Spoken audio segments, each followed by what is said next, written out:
So I just gotta get a roll somehow.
Right, so this is a nasty case of be careful what you wish for. I mean, I've been saying for the longest time that I'm all about transparency and admitting my screw ups and basically letting it all hang out so that you can see the process and understand what I'm trying to do here. And this particular time, this is the fourth of the blackjack sessions, the silent winning sessions. And boy, did I ever screw up with this one. The story is told right here. When you look at the end of this thing, I mean, it's a great win. It's 32% of total action, based upon a ridiculous player edge throughout this set of 16.4%. And I wish that hadn't happened because I'm much happier when I can beat negative expectation because that's what I'm here for, you know. But I have no control over these things. I mean, in spite of the trolls, the idiots, the sort of assholes who from time to time accuse me of manipulating the wizard's sim, I can't do that. I wouldn't do that. What's the sense in doing that? And that means, of course, that I can't always get the negative expectation that I want.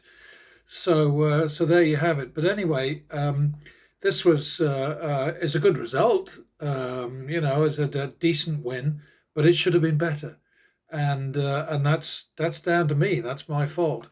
Go down to the bottom here, and you'll see what I'm talking about. The trouble was actually here.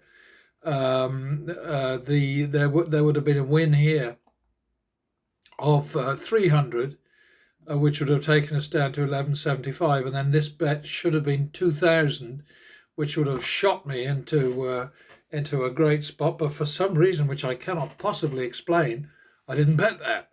I bet 25. I don't know why. I mean, it's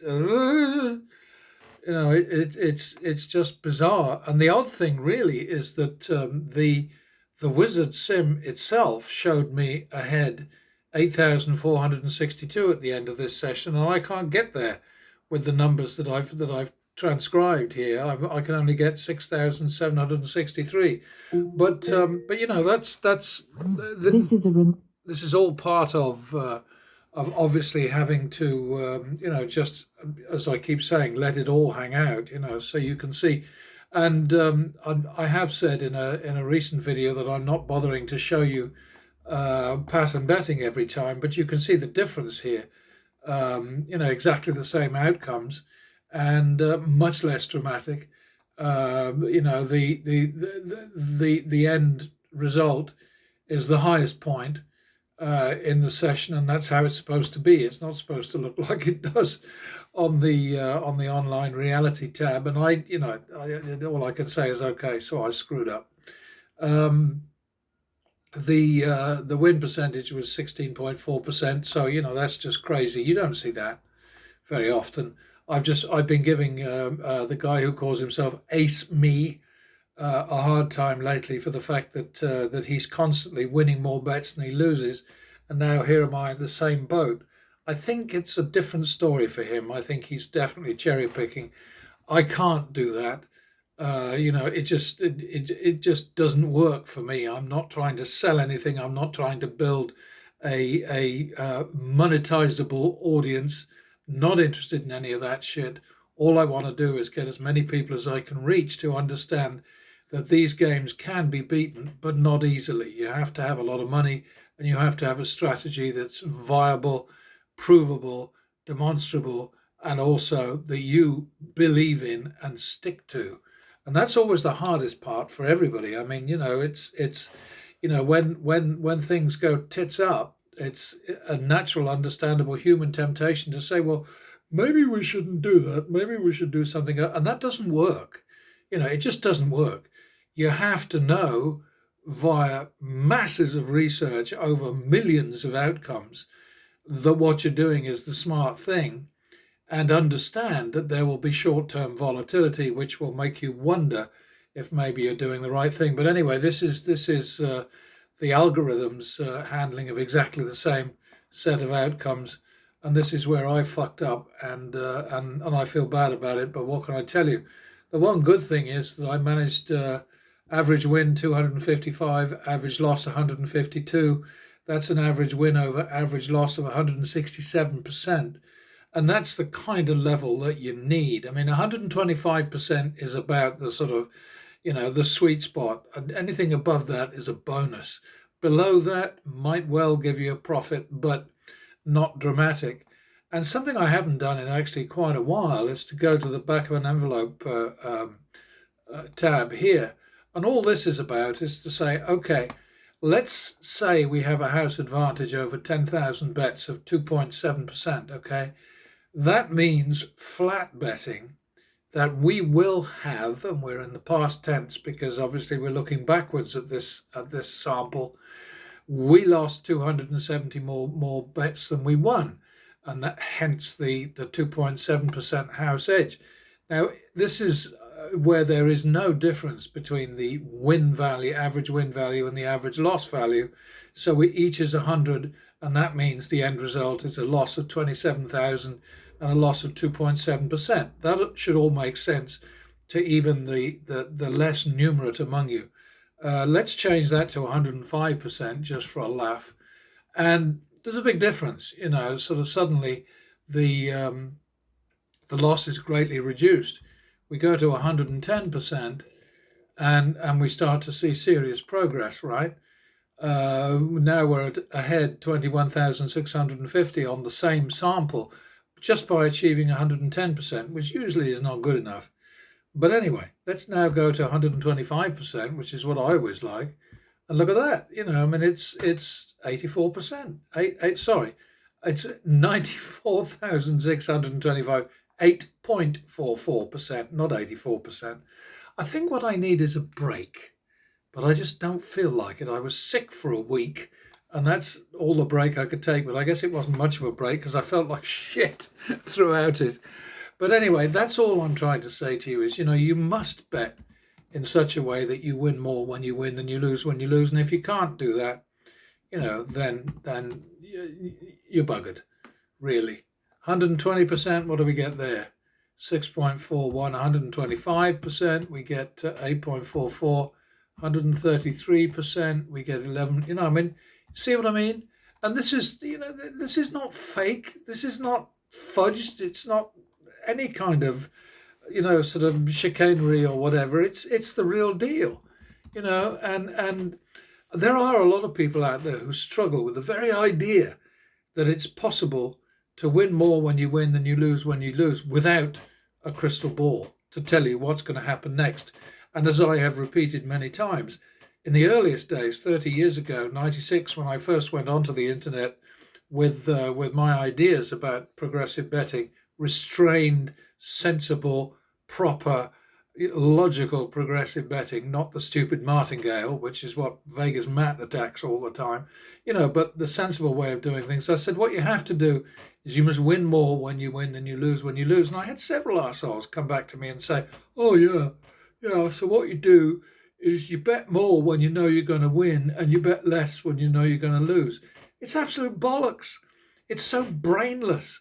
But boy, there are a lot of brainless people watching the gambling channels on YouTube. I mean, honestly, dear oh dear, you just read the comments, below Vegas Matt and others. I mean, they're they're horrifying, really. I mean, yeah, people are as entitled to, to being stupid as they are to carrying guns in the USA. It's a constitutional right. Be as dumb as you like. The system in the USA is terrifying because it pumps out people who are half educated, and if they don't go to college, they don't get finished off. I was reading just the other day, they have to teach English, they have to teach math in college because people come to them from high schools at the age of 18 and they are complete morons when it comes to the most basic mathematical skills and English language skills. No knowledge of reading, no knowledge of literature, no knowledge of history, anything. And that's the way the system is set up over there. It's not like that here, I tell you. But anyway, there we go. And Americans love to think that American education is the best in the world. It is not. It is ranked way below. I think it's in the region of like the 30s. I think places like Korea, Japan, and so on are at the very top. and the UK is very high up. It's certainly vastly higher up than the United States, and Denmark and most European countries are way, way, way, way, way above the United States. But you know what? You guys over there, you just love to think you're the greatest in the world, and now you've got a favorite president who will keep telling you that, lying in his teeth. But hey, that's how it goes. Anyway, back we go to this. I apologize for my stupid mistake. It can't be fixed because I don't do rollovers. I mean, I should do the next time that I do one of those silent winning things. I should just say, okay, well, maybe I'll do that. You know what? I think I'm going to do that. I'm going to say, all right, I'm going to start with the understanding that I'm 1,000 in the hole. And so the next bet needs to be 2,000. That's what I'm going to do. There you go. I'm telling you in advance. That's what I'm going to do. So there it is. Anyway, it's a decent result, but it's not nearly as good as it could have been. And please, please try to keep in mind you must use progressive betting if you want to win consistently over time. You must have a gigantic bankroll if you want to win consistently over time.